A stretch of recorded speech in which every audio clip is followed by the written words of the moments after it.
hari ini kita akan mendengarkan kebenaran firman Tuhan ya. Jadi sepanjang bulan ini untuk gereja dan juga sekolah kita sedang memperingati Hari Pendidikan ya. Jadi tema-tema khotbah jadi kita sesuaikan juga dengan tema-tema pendidikan. Nah, hari ini tema kita cukup menarik ya. I wasn't born online, saya tidak terlahir daring ya. Mungkin kalian bertanya-tanya, kok temanya begini ya, saya tidak terlahir online, saya tidak terlahir daring. Mari sama-sama kita buka Alkitab kita dari Mazmur. Mazmur pasalnya yang ke-139, ayat 13 dan 14. Mazmur 139 ayat 13 dan 14. Jadi teman-teman bisa perhatikan di slide atau lihat di Alkitabnya masing-masing, saya akan baca untuk kita semua. Ayat yang ke-13, sebab engkaulah yang membentuk buah pinggangku, menenun aku dalam kandungan ibuku, aku bersyukur kepadamu oleh karena kejadianku dahsyat dan ajaib. Ajaib apa yang kau buat dan jiwaku benar-benar menyadarinya. Teman-teman semua, kenapa tema kita hari ini ya, saya tidak terlahir online? Kenapa sampai ada tema yang seperti ini ya?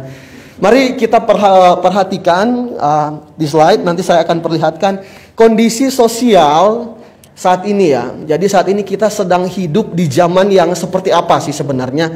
Kita sedang hidup di tren yang bagaimana? Kemudian seperti apa lingkungan sosial atau kondisi sosial dunia pada saat ini di mana kita hidup ya. Sebagai anak-anak muda ya, kita saat ini sedang hidup sebenarnya di era digital ya. Kalau kita lihat gambaran yang ada di slide ini adalah gambaran dari kondisi sosial saat ini ya.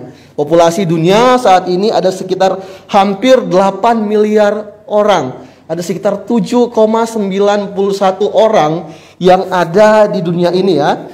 Yang mana pertambahannya setiap tahun ya, dari tahun yang sebelumnya. Ini data untuk tahun 2002. Berarti tahun sebelumnya dia meningkat sekitar 1%. Dan kemudian untuk populasi penduduk dunia yang tinggal di daerah perkotaan, ya di daerah urban itu ada sekitar 57%. Kemudian kita lihat data pengguna handphone ya, data pengguna handphone. Data pengguna handphone di sini ada 8,28 miliar. Jadi ini bukan cuma pengguna handphone, sebenarnya lebih kepada SIM card ya. Jadi lihat ya, jumlahnya melebihi dari jumlah populasi penduduk dunia. Berarti mungkin kita bisa berasumsi bahwa ada orang-orang yang memiliki kartu atau SIM card atau yang menggunakan mobile phone itu lebih dari satu perangkat ya untuk satu orang. Ya, karena kalau di Indonesia kita kan nggak bisa berasumsi bahwa anak-anak bisa menggunakan, bisa mendaftarkan di SIM card ya, karena harus pakai KTP dan juga kartu keluarga, seperti itu. Tapi bisa saja mereka mungkin menggunakan data yang lain, seperti itu ya. Jadi kita lihat, jika dibandingkan dengan total populasi penduduk ya, ternyata ini melebihi dari total populasi penduduk ya. Total populasi penduduk dibandingkan dengan pengguna mobile phone itu ada 104,6%. Dan kemudian kita lihat pengguna internet yang ada di dunia. Pengguna internet itu ada 4,95 miliar ya. Perkembangannya di tahun ini dia naik 4% dari tahun sebelumnya. Dan kemudian jika dibandingkan dengan total populasi penduduk dunia, dari keseluruhan penduduk populasi dunia ini jadi ada 62,5% yang menjadi pengguna aktif internet. Ya, jadi hampir ya cukup besar ya, lebih dari setengah populasi dunia adalah pengguna internet. Mungkin tinggal orang-orang yang generasi-generasi yang jauh di atas kita, mungkin kakek nenek kita atau orang tua kita yang usianya sudah lanjut, yang mungkin masih tinggal di daerah-daerah yang begitu aktif internet yang belum menggunakan. Atau mungkin ya mereka yang mungkin masih sangat kecil, masih sangat-sangat muda, seperti itu. Dan kemudian nih, kita lihat pengguna aktif dari sosial media. Ini hal yang sangat berpengaruh saat ini ya teman-teman. Apalagi kita hidup di lingkungan yang apa-apa serba sosial media. Buat ini, buat itu, kita publish ke sosial media. Kita dapatkan hal yang senang, kita posting ke sosial media. Biar ngetren ya, biar dilihat orang, teman-teman kita bisa update dengan apa yang terjadi atas diri kita. Ya, jadi ada 4,62 miliar pengguna aktif sosial media ya. Dan ini meningkat 10% ya dari tahun sebelumnya. Dan dari total populasi penduduk berarti ada 58,4% pengguna sosial media yang aktif. Baik, kemudian kita lihat slide berikutnya, kita lihat pengguna aktif media sosial yang ada di Indonesia ya. Saat ini total populasi penduduk Indonesia itu ada sekitar 270-an juta orang ya, total populasi yang ada di Indonesia. Dan saat ini ya, per Januari 2022 itu ada 191 juta orang yang aktif ya menggunakan media sosial. Ini jumlah yang sangat banyak ya. 190 juta, berarti dari 270-an juta, 190-an itu sekitar berapa persen tuh? 60 atau 70-an persen ya. Jadi jumlah yang sangat banyak. Padahal kalau misalkan kita mau pikir, di Indonesia ini masih ada begitu banyak suku-suku yang masih sulit dijangkau ya. Berarti kebanyakan orang Indonesia sudah melek internet ya, mereka sudah punya sosial media seperti itu.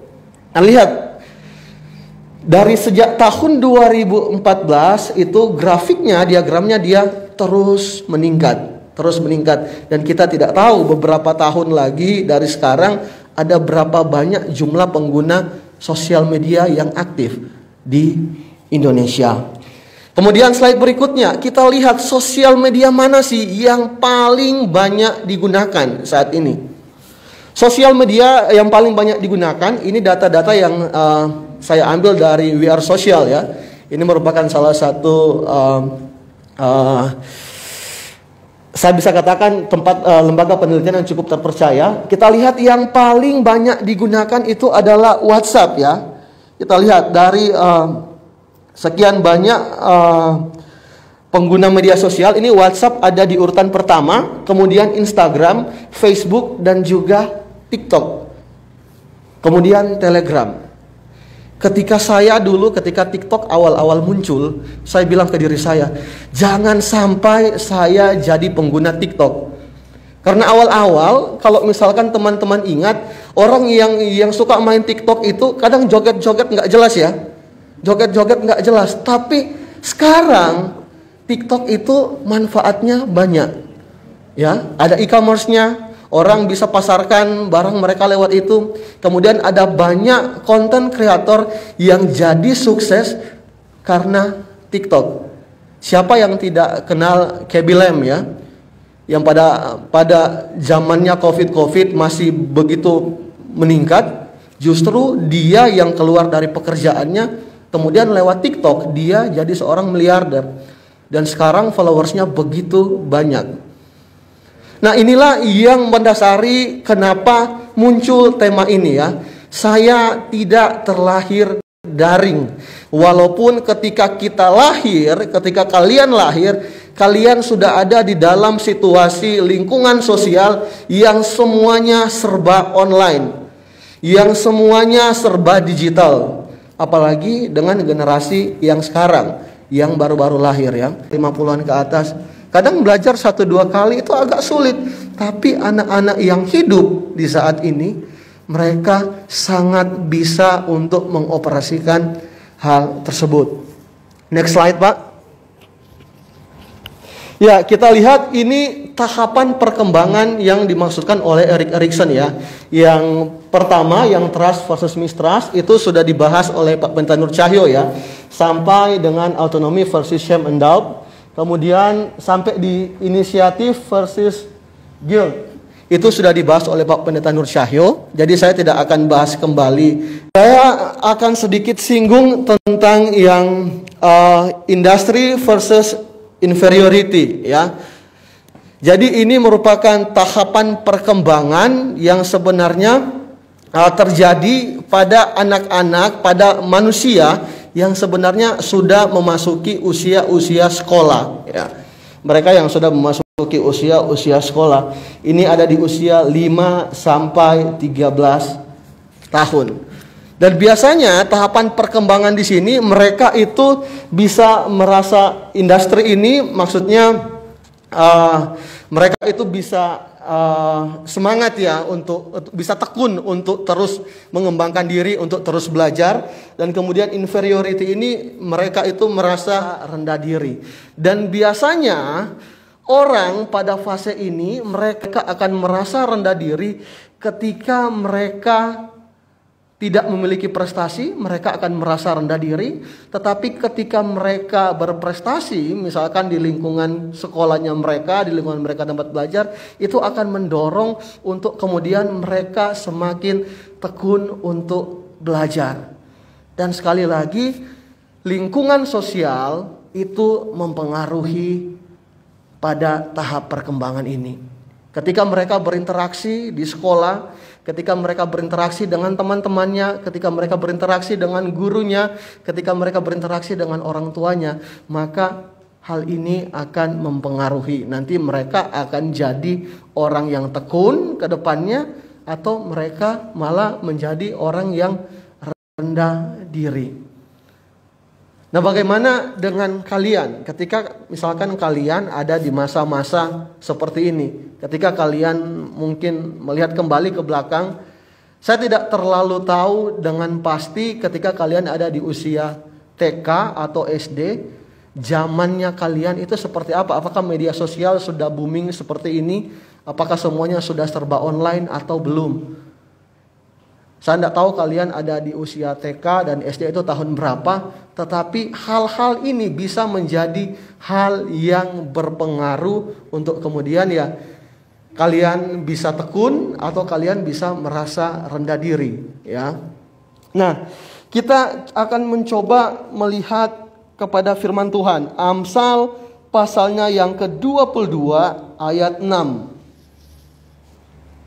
Next slide, Pak. Amsal pasal 22 ayat 6. Amsal 22 ayat 6 ini yang versi bahasa Indonesia sehari-hari. Penulis Amsal katakan begini: ajarlah seorang anak cara hidup yang patut baginya, maka sampai masa tuanya ia akan hidup demikian. Sekali lagi, ajarlah seorang anak cara hidup yang patut baginya, maka sampai masa tuanya ia akan hidup demikian. Seorang penafsir Alkitab ya yang cukup terkenal, dia katakan begini tentang ayat ini ya. Amsal 22 ayat 6. Didiklah orang muda semasa mereka masih belum berpengalaman, untuk melindungi mereka dari dosa dan jebakan dosa. Didiklah mereka ketika mereka ada dalam usia belajar, untuk mempersiapkan mereka menjalankan hidup yang telah dirancangkan Allah bagi mereka. Kemudian dia lanjutkan, dia katakan begini: ajarlah mereka, perkenalkanlah kepada mereka, latihlah mereka menaatinya. Didiklah mereka seperti prajurit yang diajar untuk menggunakan tangan mereka, bertindak sesuai kedudukan mereka, dan mematuhi perintah. Didiklah mereka bukan menurut jalan yang mereka kehendaki, karena hati mereka yang jahat akan cenderung membelokkan mereka, melainkan menurut jalan yang patut bagi mereka. Kemudian dia lanjutkan, didiklah orang muda menurut kemampuannya, dengan lembut, seperti pengasuh yang menyuapi anak-anak, sedikit-sedikit tetapi sering. Jadi didiklah orang muda dengan lembut seperti pengasuh. Ini saya tertarik dengan hal ini. Didiklah dengan lembut seperti pengasuh yang menyuapi anaknya dengan lembut. Yang lalu Pak Pendeta Nur Cahyo sempat singgung yang di tahap perkembangan yang pertama ya. trust dan juga mistrust ya. Rasa percaya atau rasa curiga yang kemudian akan muncul ketika seorang manusia melewati fase tersebut.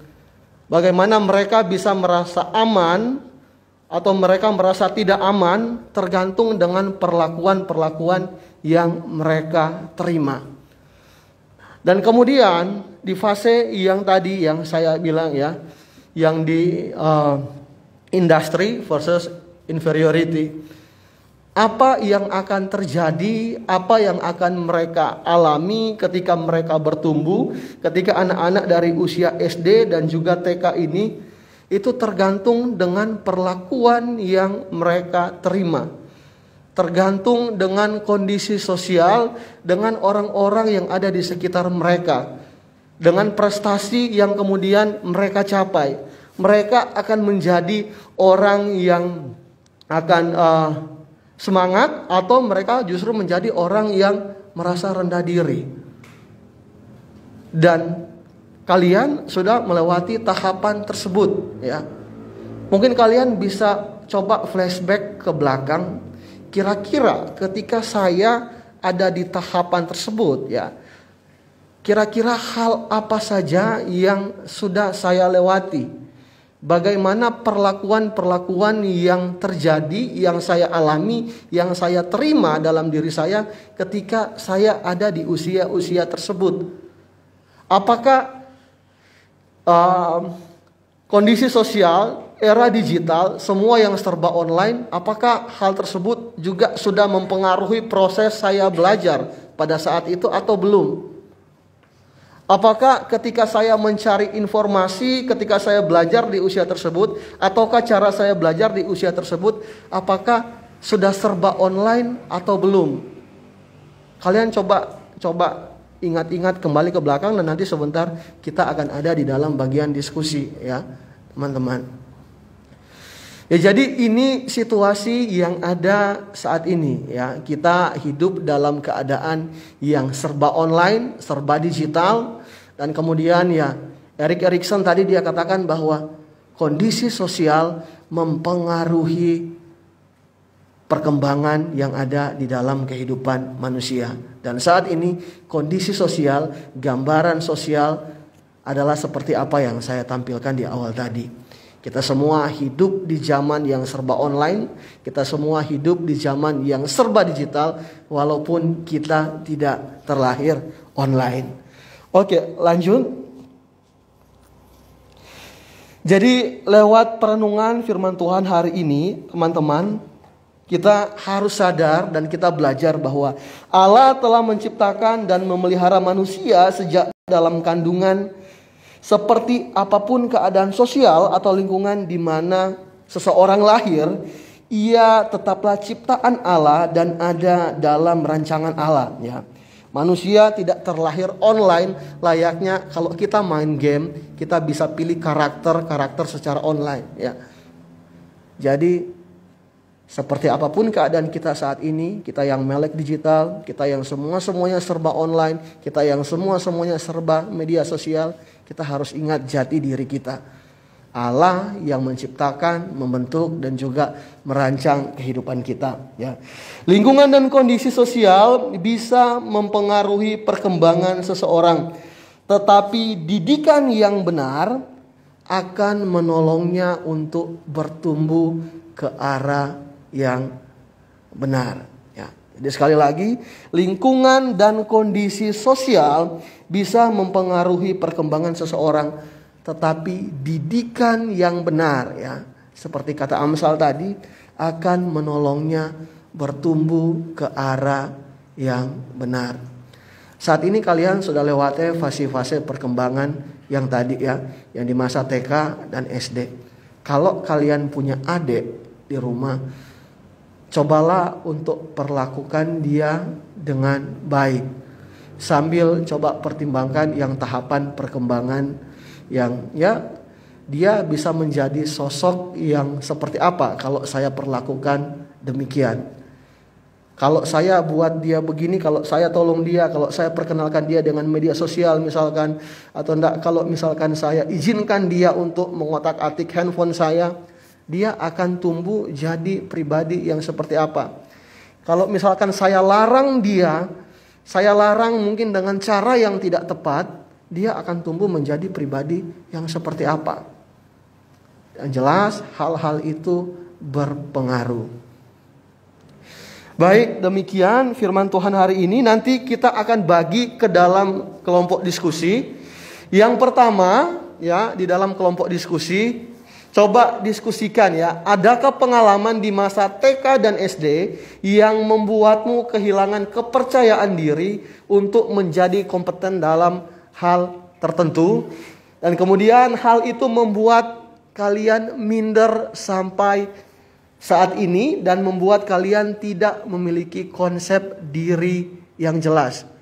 Kira-kira ada enggak pengalaman-pengalaman atau peristiwa-peristiwa yang terjadi ketika kalian ada di masa-masa TK dan SD yang kemudian mempengaruhi perkembangan kalian sampai saat ini? Dan kemudian yang kedua, atau sebaliknya, adakah kisah di masa usia TK atau SD yang menolong kamu mengembangkan kompetensi sehingga kamu memiliki konsep diri yang jelas? Ceritakanlah dan berbagi. Dan kemudian apa yang Tuhan ajarkan kepadamu melalui firman Tuhan hari ini. Saya sedikit share sebelum kalian kembali ke kelompok masing-masing. Saya tumbuh ketika saya ada di usia-usia TK dan SD. Saya tumbuh hanya bersama dengan ibu saya tanpa orang tua laki-laki. Dan proses belajar saya pada saat itu yang sampai saat ini saya ingat.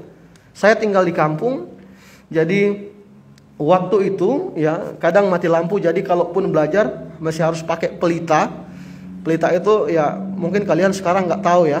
Jadi ada botol-botol minuman atau kaleng yang kemudian dikasih sumbu, kemudian dibakar. Dan kalau habis belajar itu hitam semua di sini, seperti itu. Dan ketika saya belajar di usia saya SD, mama saya itu walaupun sudah ngantuk-ngantuk, di samping saya itu pegang sapu ijuk. Sapu ijuk itu gagangnya itu nggak seperti sekarang ya. Sekarang kan kosong di tengahnya. Tapi sapu ijuk yang dulu itu gagangnya benar-benar dari bambu yang tebal dan ijuknya itu hitam. Jadi kalau misalkan saya salah ketika saya belajar, saya dihantam. Iya, sekali salah, sekali dihantam. Sampai saya benar-benar pada saat itu, saya harus pacu diri saya supaya saya tidak salah ketika saya belajar.